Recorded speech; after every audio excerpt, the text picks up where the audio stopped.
어느덧 2020년 한 해를 마무리하는 마지막 12월입니다. 또 한 해를 보내어야 하는 아쉬움도 있지만 12월은 우리 예수님께서 이 세상에 오심을 기념하는 성탄절이 있기에 우리에게 소망이 되는 그런 달이기도 합니다. 이번 12월 한 달 동안에는 예수님의 오심의 의미, 즉 성탄의 의미를 묵상하면서 은혜를 나누고자 합니다.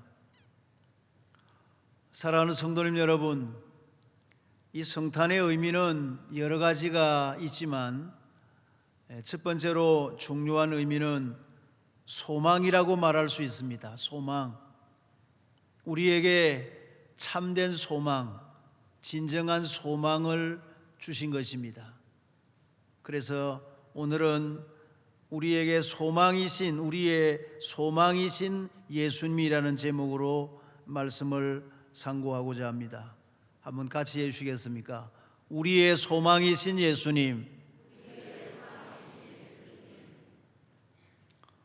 성도님 여러분, 우리 사람에게 있어서 가장 아름다운 단어 중에 하나는 소망이라는 단어입니다. 소망. 얼마나 아름다운 말입니까?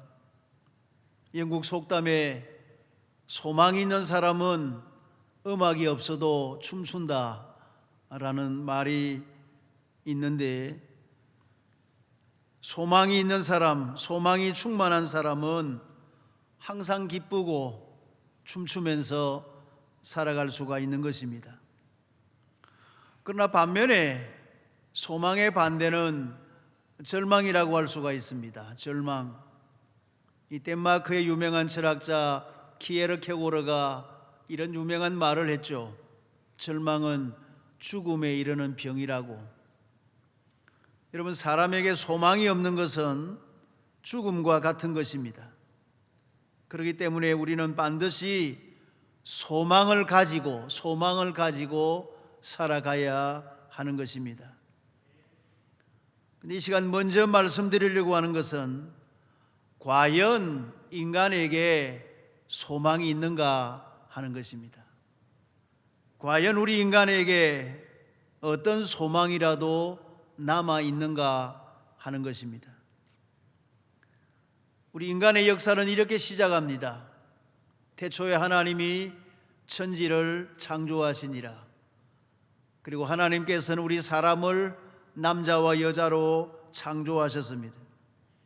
하나님은 사람을 특별하게 창조하셨는데 하나님과 교제할 수 있도록 하나님의 형상을 닮은 영적인 존재로 우리 사람을 하나님께서 만드셨습니다. 그리고 나서 하나님은 첫사람 아담에게 말씀하셨습니다. 아담아, 너는 동산 안에 모든 각종 나무의 실과를 다 먹어도 좋다. 그런데 동산 중앙에 있는 두 나무가 있는데 생명나무와 선악을 알게 하는 나무가 있는데 생명나무의 실과를 먹으면 네가 영원히 살게 된다. 그러나 선악을 알게 하는 나무의 실과는 먹지 말라. 그것을 먹는 날에는 네가 정녕 죽으리라 하고 말씀하셨습니다. 이 말씀은 하나님께서 아담에게 주신 일방적인 명령이 아니라 하나님의 형상대로 지음을 받은 인간과의 인격적인 약속이었습니다. 아담아, 너는 그렇게 살아야 돼. 생명나무의 실과를 먹고 나와 함께 영원히 살아야 돼.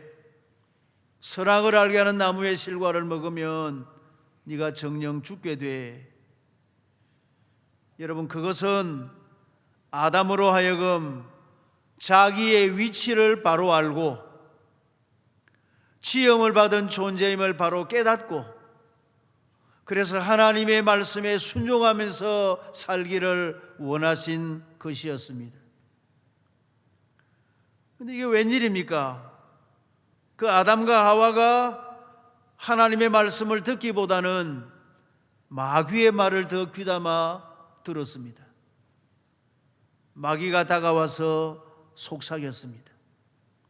하나님이 동산 모든 나무의 실과를 먹지 말라 하시더냐? 아니야. 선악을 알게 하는 나무의 실과를 먹으면 내 눈이 밝아 하나님과 같이 돼. 한번 먹어봐. 마귀가 얼마나 교묘하게 꿰었는지 하와가 그만 그 달콤한 꿰매 넘어가고 말았습니다. 그래서는 그 실과를 따먹고는 자기 혼자만 먹고 말 걸 남편에게 건네주었고 아담도 어리석게도 그것을 받아 먹었던 것입니다. 하나님은 하와를 돕는 배필로 만드셨는데 돕는 배필이 아니라 도리어 넘어지게 하는 배필이 되고 만 것입니다. 그 불순종의 결과 어떻게 되어졌습니까?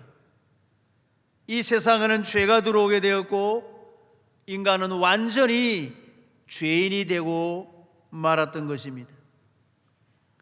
그 결과 하나님과의 관계는 단절되고 말았고 죽음과 저주와 멸망이 찾아왔으며 종신토록 수고하여야 그 소산을 먹게 되어졌습니다.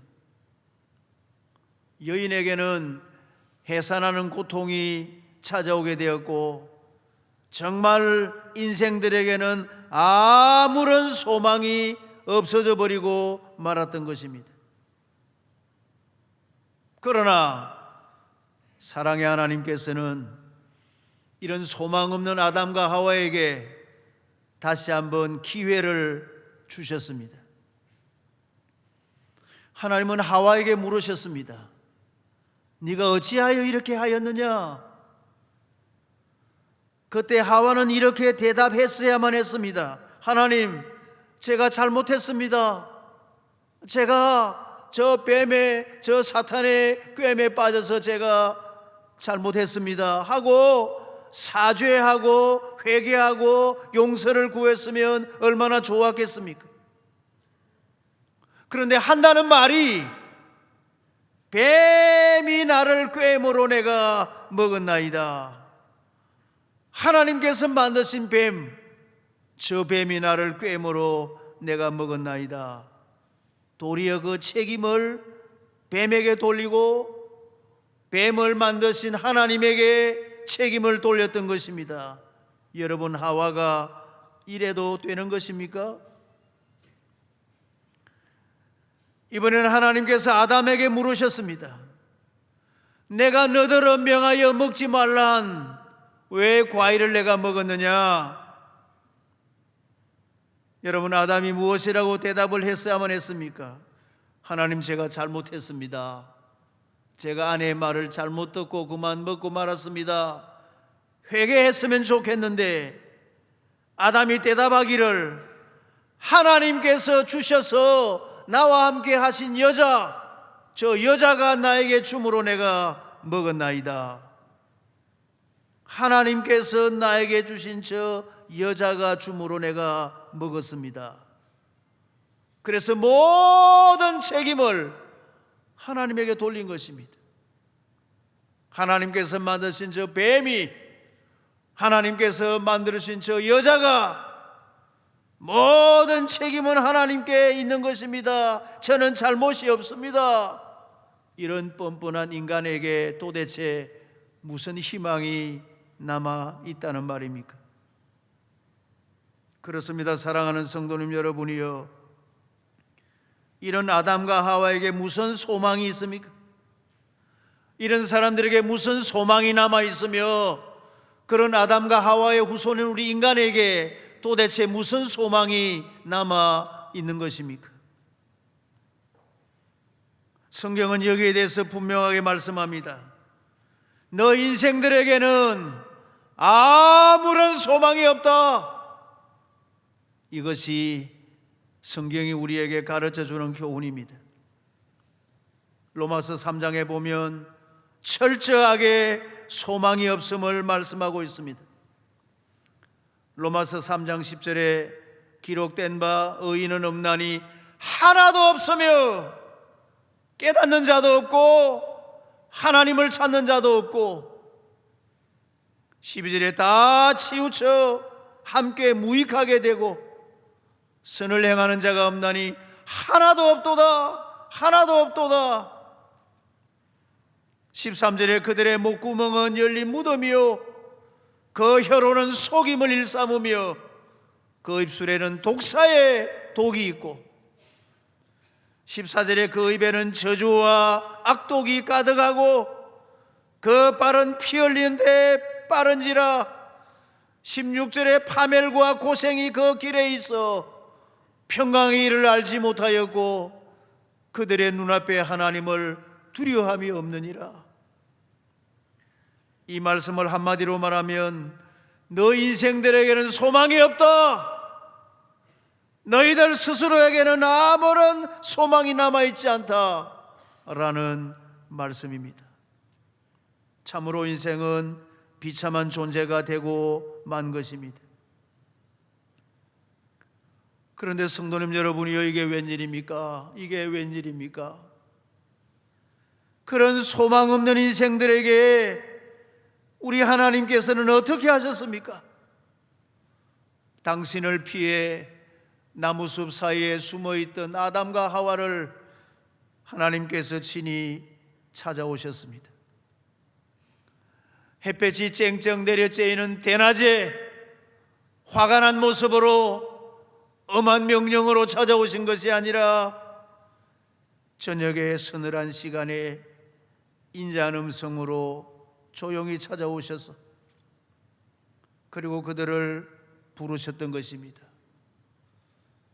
여호와 하나님이 아담을 부르시며 그에게 이르시되 아담아 내가 어디 있느냐?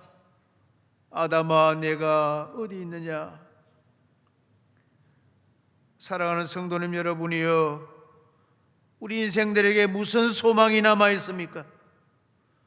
우리 스스로에게는 전혀 아무 소망이 남아있지 않지만은 좋으신 하나님께서 아담과 하와를 친히 찾아오신 것입니다. 할렐루야.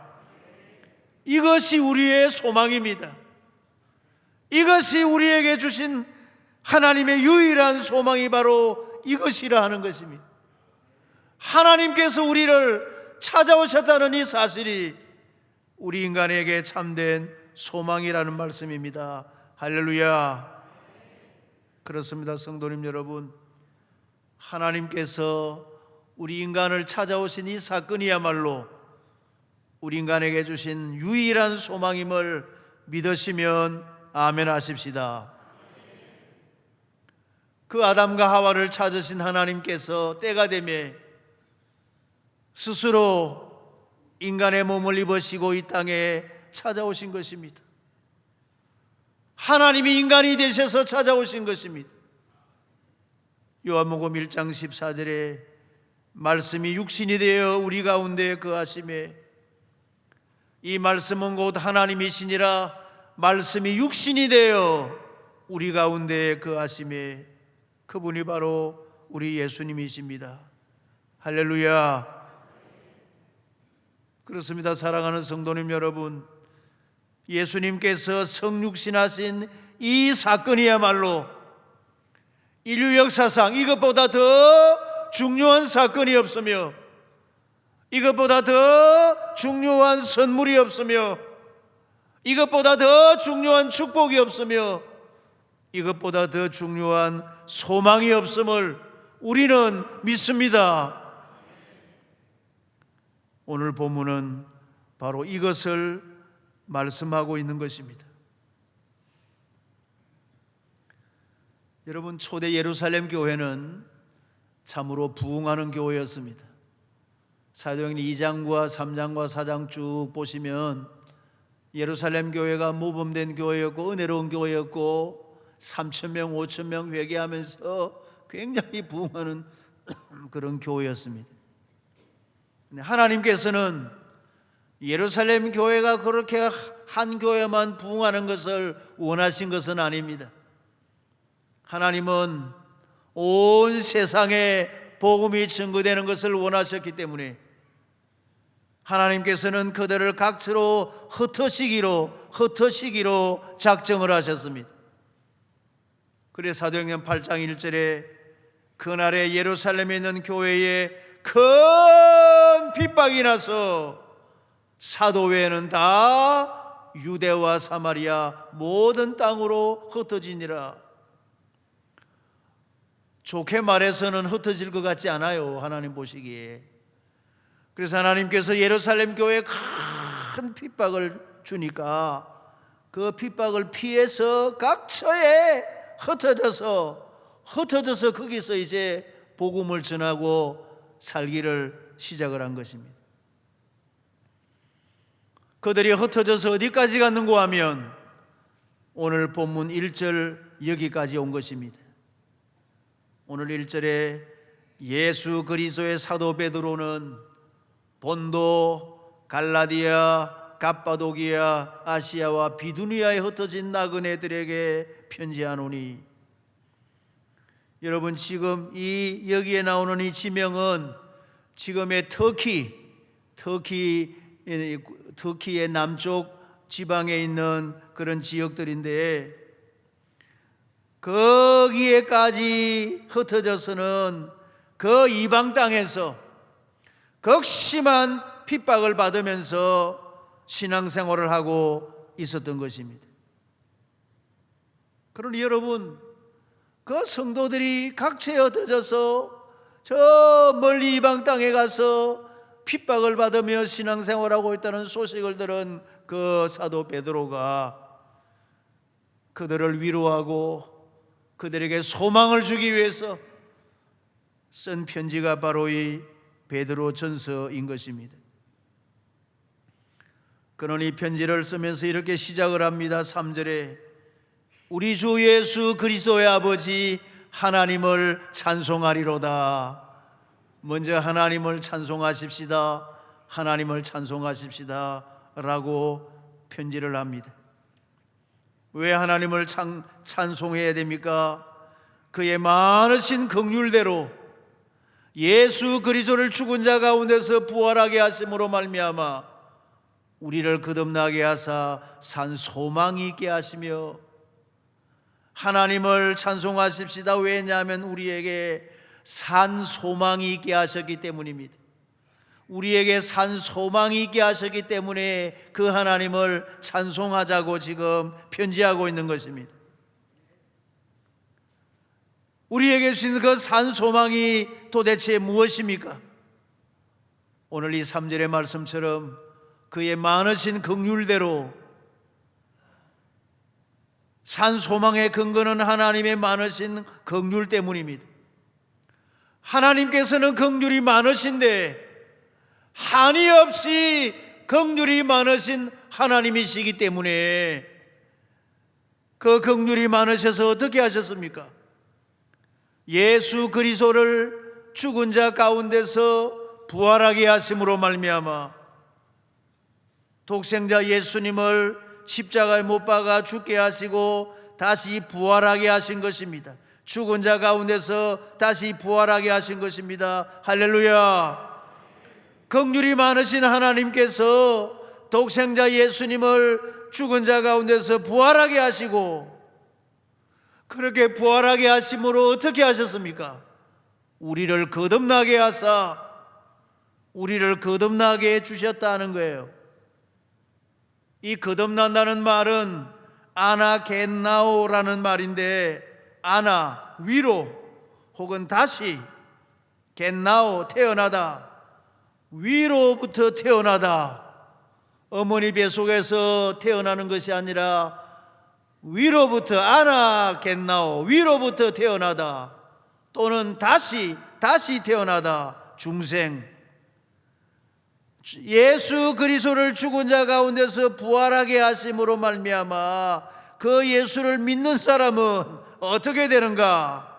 우리를 거듭나게 하사 다시 거듭남으로, 다시 태어남으로 새 생명을 허락하여 주신 것입니다. 할렐루야. 그래서 우리에게 산 소망을 주셨다는 거예요. 우리를 거듭나게 하셔서 새 사람 되게 하시고 하나님의 자녀가 되게 하시고 영원한 천국의 복을 누리게 되는 이 놀라운 소망, 산 소망을 우리에게 주셨다 하는 것입니다. 로마서 15장에도 보면 이 말씀이 있습니다. 이새의 뿌리 곧 열방을 다스리기 위하여 일어나신 이가 있으리니 열방이 그에게 소망을 두리라 하였느니라.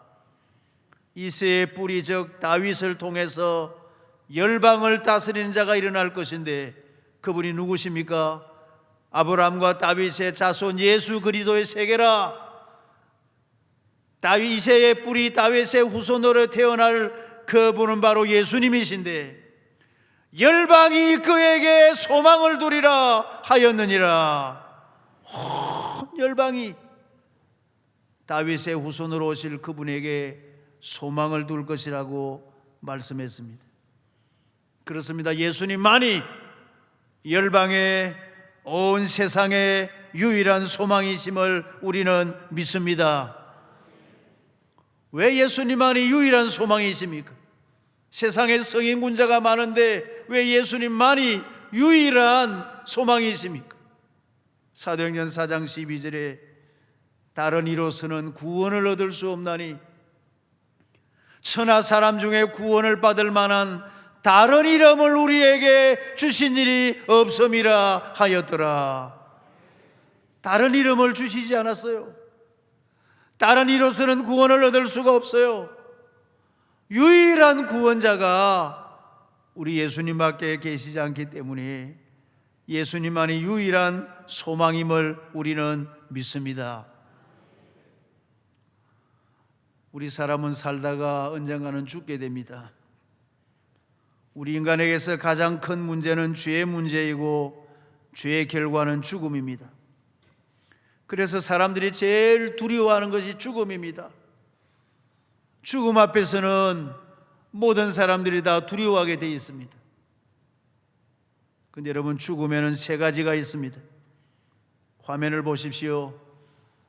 첫째는 육신의 죽음이 있고 영적인 죽음이 있고 영원한 죽음이 있습니다. 죽음이라는 것은 서로 분리되는 것인데 육신의 죽음은 우리의 영혼과 육신이 분리되는 것, 영혼이 나에게서 떠나가 버리면 그것은 육신이 죽는 것입니다. 영적인 죽음이라는 것은 하나님과 사람과의 관계가 단절되는 것. 저 불신자들은 영적으로 죽은 자들이에요. 왜? 하나님과의 관계가 단절되었기 때문에. 영원한 죽음은, 그래서 영원한 지옥에 들어가는 것을 영원한 죽음이라고 하는데, 그래서 죽음은 사람을 두렵게 만드는 것입니다. 이탈리아의 훌륭한 시인이었던 단테가 쓴 신곡이라는 대서사시가 있는데 그 신곡에 보면 천국편, 연옥편, 지옥편 이런 것이 있습니다.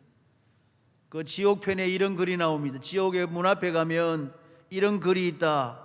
물론 그 사람이 쓴 말이지만 지옥의 입구에 가면 이런 글이 새겨져 있다는 거예요. 이곳에 들어가는 자는 모든 소망을 버리라. 이 말은 지옥에는 무엇이 없다는 것입니까? 아무런 소망이 없다. 완전히 끝나는 것이 지옥이기 때문에 아무런 소망이 없는 곳이 지옥이에요. 그런데 여러분, 긍휼의 하나님께서 예수 그리스도를 세상에 보내어서 십자가에 못 박혀 돌아가시 하시고 다시 부활하게 하심으로 그 예수님을 내 구주로 믿고 인기만 우리를 거듭나게 하시고 거듭남으로 하나님의 자녀가 되게 하시고 죄 없다고 하시고 죽음과 상관없다고 하시고 다시는 우리에게 영원한 지옥의 저주를 주지 아니하시고 우리에게 영원한 천국을 기업으로 보장하셨으니 이보다 더 큰 소망이 어디 있습니까? 할렐루야. 장차 우리가 받을 소망이 무엇인지 아십니까? 오늘 본문 4절이 이렇게 말씀하고 있습니다.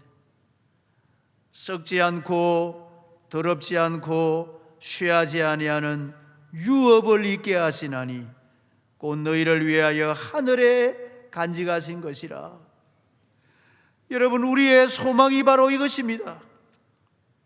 우리가 유업을 얻게 되는 것입니다. 유업을 잊게 되는 것입니다. 유업이 뭐냐? 클레오노미안이라는 말인데 거룩하게 구별된 소유물을 유업이라고 합니다. 하나님, 부모들이 자녀에게 유업을 주듯이 하나님께서 우리에게 유업을 주신다는 거예요. 그 유업은 썩지 않고 더럽지 않고 쇠하지 아니하는 유업인데, 구체적으로 말하는 유업은 뭐냐? 유업은 하나님의 자녀로서 누릴 축복을 유업이라고 하는 것입니다. 구체적으로 말하면 천국에서 영생을 누리는 것, 천국의 상급을 받아 누리는 것, 그리고 천국의 영광을 영원히 누리는 것, 이것이 바로 우리의 유업이고 이것은 하늘에 간직되어 있음을 믿으시기를 축원합니다. 사랑하는 성도님 여러분, 이런 소망을 주시기 위해서 이 땅에 오신 분이 바로 우리 예수님이십니다. 우리의 소망이신 예수님, 우리의 유일한 소망이신 예수님, 그분이 오심으로 우리는 참된 소망을 누리게 된 것입니다. 할렐루야. 그러니 이 좋은 성탄절을 맞이하면서 어떻게 기뻐하지 않을 수가 있으며 어떻게 웃지 않을 수가 있겠습니까? 표정을 좀 밝게 하십시다. 좀 기쁘게 좀 웃는 표정으로 한번 해보십시다. 우리에게 영원한 소망을 주시기 위해서 오신 주님의 성탄의 계절 이 12월을 첫 주일을 맞이했는데 우리가 얼굴을 좀 펴야 안 되겠습니까? 할렐루야. 세상은 비록 절망스럽고 우리의 삶이 비록 힘들고 낙심되는 일이 없다 할지라도 예수님께서 주시는 참된 소망으로, 진정한 소망, 충만한 소망으로, 그리고 살아있는 소망으로 충만하셔서 이 12월 한 달 동안을 정말 기쁘고 즐겁게 소망 가운데서 살아가시는 우리 모두가 다 되시기를 주님의 이름으로 축원합니다. 우리 얼굴이 불신자들에게 전도지입니다. 불신자들은 성경을 보고 예수 믿는 것이 아니라 우리 예수 믿는 사람들을 보고 예수를 믿습니다. 우리 얼굴이 바로 전도지입니다. 12월 한 달 동안 주님의 오심을 기뻐하면서 산 소망을 가진 성도들답게 기쁨과 감사로 이 한 달을 살아가시는 우리 온 교회가 되시기를 다시 한번 주님의 이름으로 축원합니다.